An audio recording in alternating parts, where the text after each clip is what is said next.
I will talk about quantum computers in a informative talk. I will not introduce technical details or some research about quantum computers. I will talk about the general properties of quantum computers and why it's this difficult to simulate quantum computers in supercomputers. One of the organizers asked me about the possibility that in the future there will be a quantum computer in every supercomputer center. And my opinion is that never there will be this possibility. Quantum computers are very special purpose computers. We can solve only a few problems more efficiently than a classical computer. So it's very difficult that supercomputer centers will offer the opportunity to use quantum computers in the future. Maybe there will be special computing centers for this kind of computation. Quantum computers born in general terms in a paper written by Richard Feynman in 1982. This was a conference in 1981 where some people discussed the possibility to use computers to simulate quantum systems. And the general opinion of everybody is that it's impossible that supercomputers, classical computers, can be used to simulate quantum systems. The problem is that the quantum system has a large number of states. The states of the system grows exponentially with the number of the subsystems. So this exponential space cannot be stored in a classical memory. You require a quantum computer because the quantum computer naturally has this exponential space inside. The big advance in quantum computing was a paper of Peter Shor in 1993, 1994, where he discovers one of the, there are only a few algorithms in which a quantum computer has best performance than a classical computer. Only a few algorithms.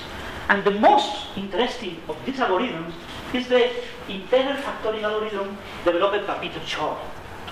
These algorithms can solve the problem of factoring an integer. You have an integer number and you want to find two integers which multiply the original number. Classical computing requires, classical algorithms requires about n factorial in time number of steps in the computation. But a quantum computer can do this computation in only less than the cube of n time steps. The problem is that quantum computers probably will be very slow compared with classical machines.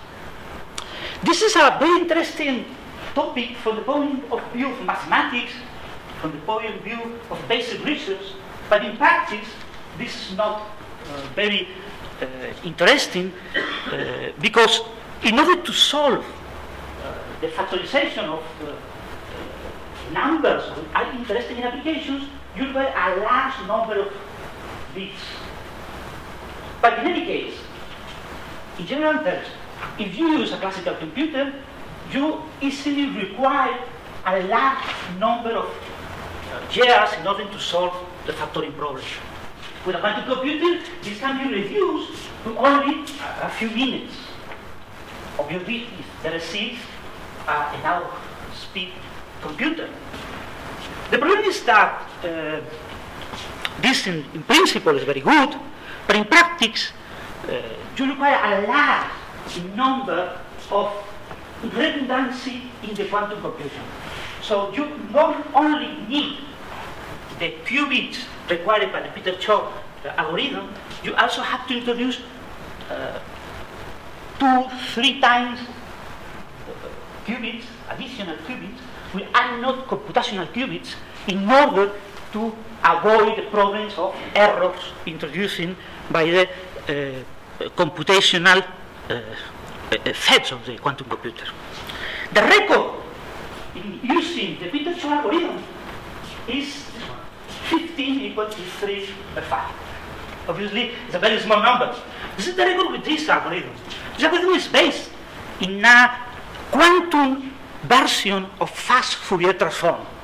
Fast Fourier transform is an unitary operation. Quantum computer only implement unitary operations, so it's very natural to implement the fast Fourier transform in quantum computers.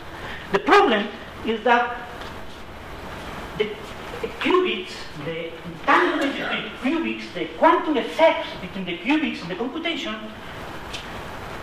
is difficult to maintain because the quantum computer interacts with the environment. The environment destroys the algorithm.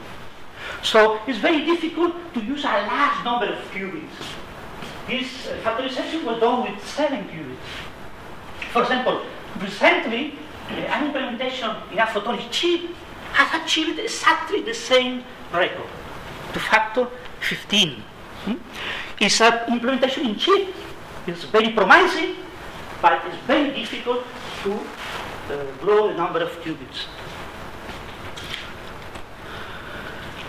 From the computational point of view, quantum computers are promising, but not so much promising.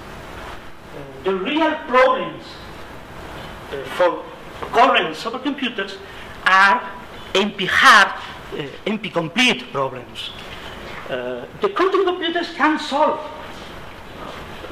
all the polynomial problems for a classical computer from a non-deterministic classical computer, but cannot solve difficult problems. We don't know. We don't know the answer. There is a conjecture that the quantum computer cannot solve NP-complete problems. So the usefulness of quantum computers is very limited. It's very limited to the few problems here, between the big problems and the more difficult ones. The large advantage of the quantum computer is that in a physical polynomial space, you can simulate a exponential, non-polynomial numbers of states. But in time, they are extremely slow. Here are some problems which can be solved, but the computers have very few problems. We know about 3 or 4 algorithms. So it's very difficult that these problems are interesting enough to guarantee that in the future a quantum computer will be part of a supercomputer center. The real problem, the problem more interesting are not also to solve using quantum computers. Let me show in my opinion, the future of quantum computers is not the national security agency problems based on factorial numbers, because it's very easy to cope with this problem. You use a larger password, so you avoid the problems. You have a quantum computer for a password of 128 bits, but you use 1,000. So it's very easy to avoid the problem of have a quantum computer to break the codes. The real application of quantum computers is the simulation of quantum systems. The natural application of a quantum computer is to simulate quantum systems. Quantum systems in chemistry, in material science, in quantum field theory, in a larger number of problems. Obviously, this is not the solution of the problem of the simulation of quantum system for every quantum system. You need that the quantum system has very special properties in order to map your quantum system to your quantum computer. This mapping requires some conditions. The problem with quantum simulation, the problem for which Richard Feynman started the idea of quantum computers, was the fact that the Hilbert space, the states of quantum system, belongs to a Hilbert space, belongs to a linear space, in which the states can compose. And when you compose the states, this tensor product of the basis of your space result in orthogonal states. So the number of orthogonal states of your problem grows exponentially. If you have, for example, n qubits, you can have states up to 2 to the n. You have 1, 3, 2 to 2 to the n. This is a very large number of states. Only to store in memory the description on one of these states requires a large amount of memory. For example, if you use 4 bytes for every real number, every floating point number, each Cj is a complex number with 2 real numbers, so you need about 1 terabyte for a quantum computer with only 37 qubits. Only to store the state. You additionally have to compute, have to make things with this state. The current record in the simulation of a quantum system is from 2009, is n equal 36. To use n equal 40 is impossible concurrent technology. Only 40 qubits. It's a very simple problem. A real problem of a simulation of a molecule, for example, you need about 1,000, several thousands of qubits. This is completely outside of any classical technology in this century, and probably never would be possible if you don't have quantum computers. So quantum computers is very important, but a quantum computer can only efficiently simulate another quantum system under several conditions. The more important condition is that the simulated system has to be a system with local interactions. This is very general, for example, in molecules, that you don't have no local effects. The binding between 2 atoms of the molecule don't affect other atoms who are far away from this place. This is a general condition, but not only. It's not true that all the quantum mechanics systems have this condition. For example, in quantum chemistry, if you want to simulate the ground state, the basic state in the water molecule, you require about 8 qubits. But if you also want to simulate the first synthetic state of the water molecule, you require 14 qubits. So here are several molecules, and interesting molecules require several hundred of qubits. This is without error correcting techniques. In quantum computers, it is always necessary to introduce redundancy in the system, because it's very easy that the system don't work properly. In any case, since a classical computer, a supercomputer, cannot solve problems, quantum mechanical problems with between 30 to 100 bits, quantum bits, obviously very small quantum computers may be useful in the future. So maybe in the middle of this century, maybe there will be quantum computers for solving these kinds of systems. This is probably the most promising application of quantum computers. Let me recall some of the bases, widely known bases of quantum computation. The idea is similar to the probabilistic computing model, in which you have a bit with 2 values, or 1, and you have a probability. The probability is a real number. You have continuous. Your state is determined by the probability to be in the 0 or 1 values. When you apply an operator to the state, this is only 1 PD. You apply a matrix similar to a Markov chain. You apply successively several matrices to the problem, and you make a computation. When you finish your computations, you have to read the state, and a properly designed algorithm is an algorithm that makes more probable that the correct answer of the problem appears in the solution. You have always a probability that incorrect solutions appear. The quantum computing model is exactly the same. You have a qubit with two states, and the quantum information is stored in two complex numbers. There are amplitudes.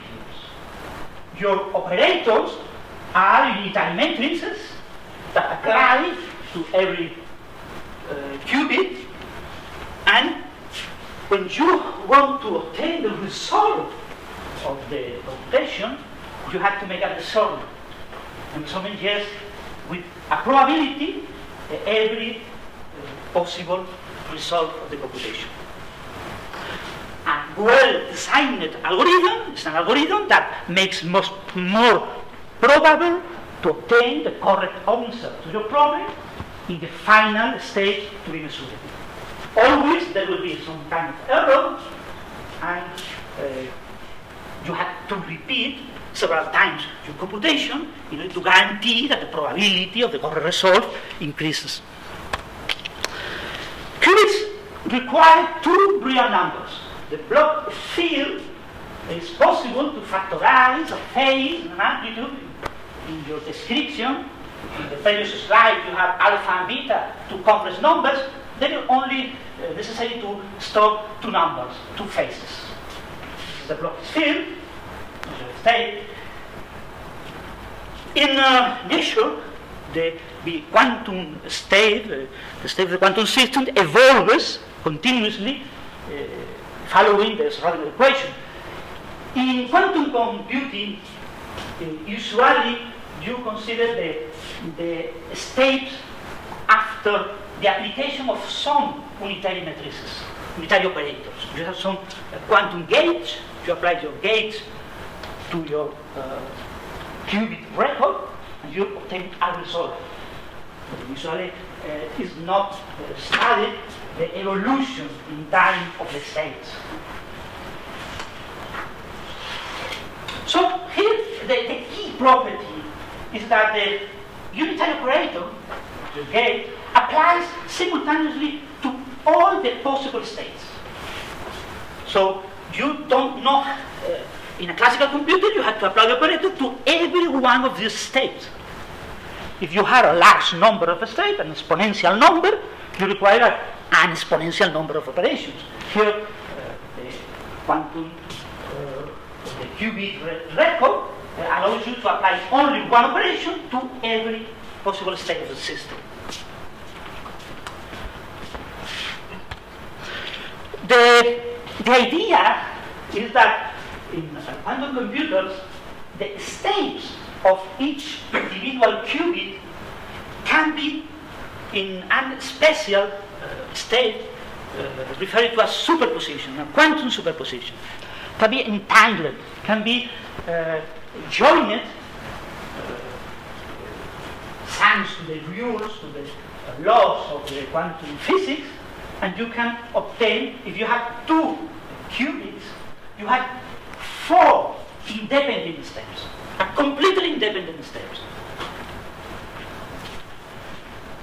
So with only two qubits, you have four steps simultaneously. The entanglement, today, nobody knows if entanglement is a requirement in every quantum computation. Some people believe that it's a requirement, others don't believe so. But in any case, algorithms like the quantum Fourier transform require the entangled states. One of the problems with the entanglement of states in a quantum system is that the environment can destroy the entanglement.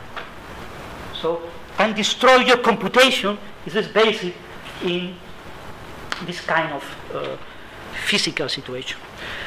A general n-qubit record requires in a simulation in a classical computer about 2 to the power n real numbers.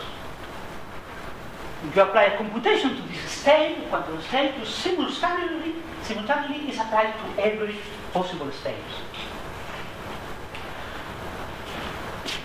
This is the advantage. You have a large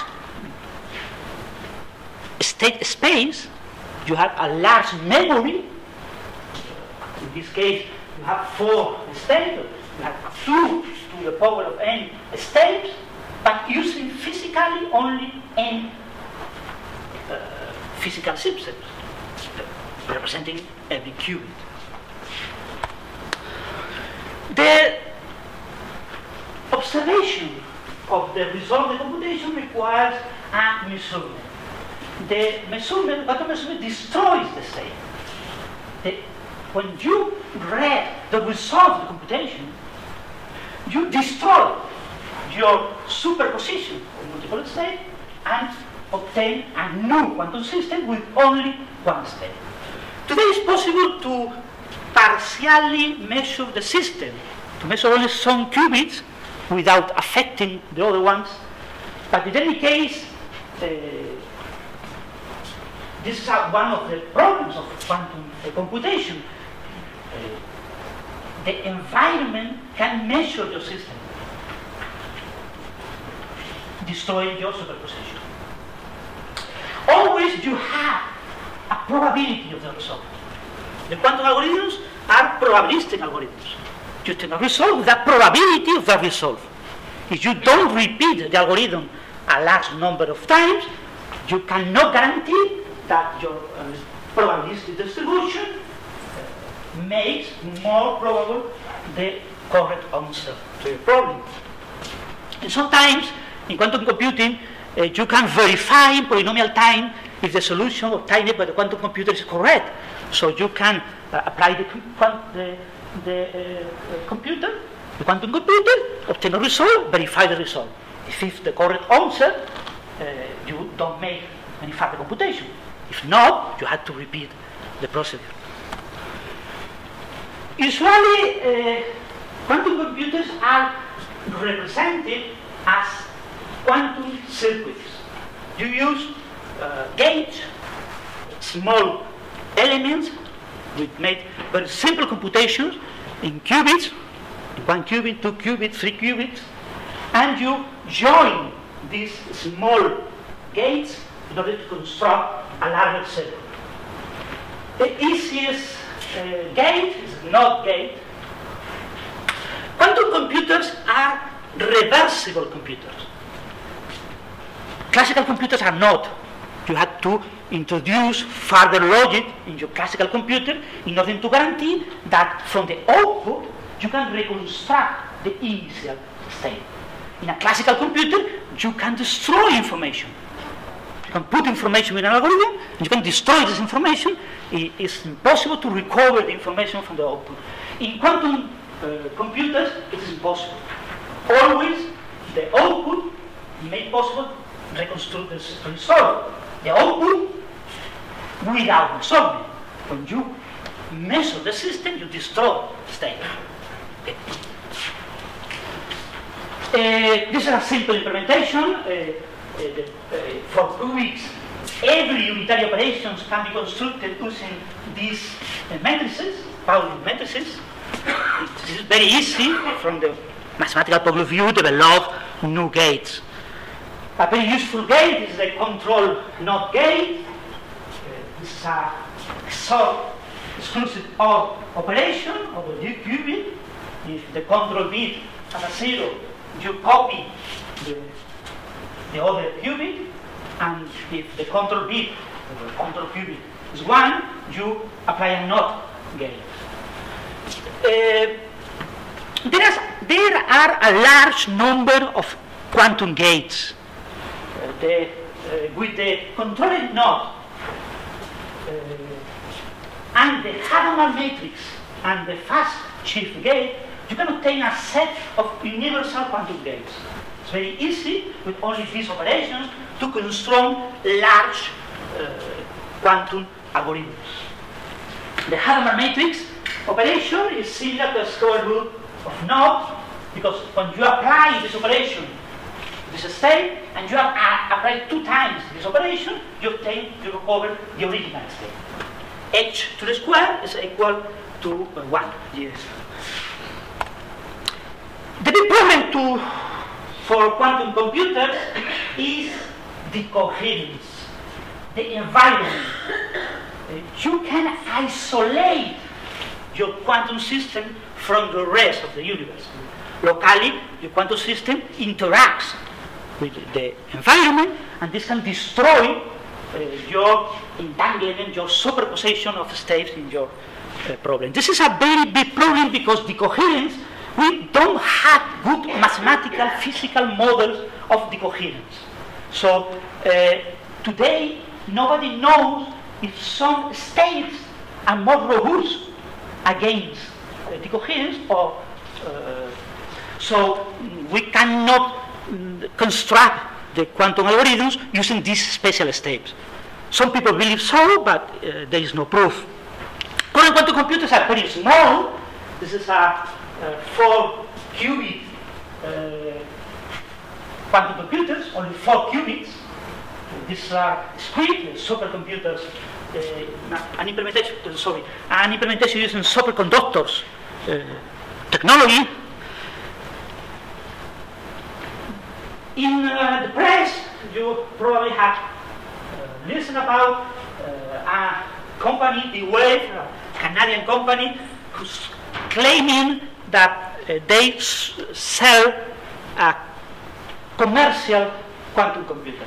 This quantum computer uses a principle of computation called adiabatic quantum computation, which is very similar to analog computing. Analog computing is very different to digital computing, but can also be used.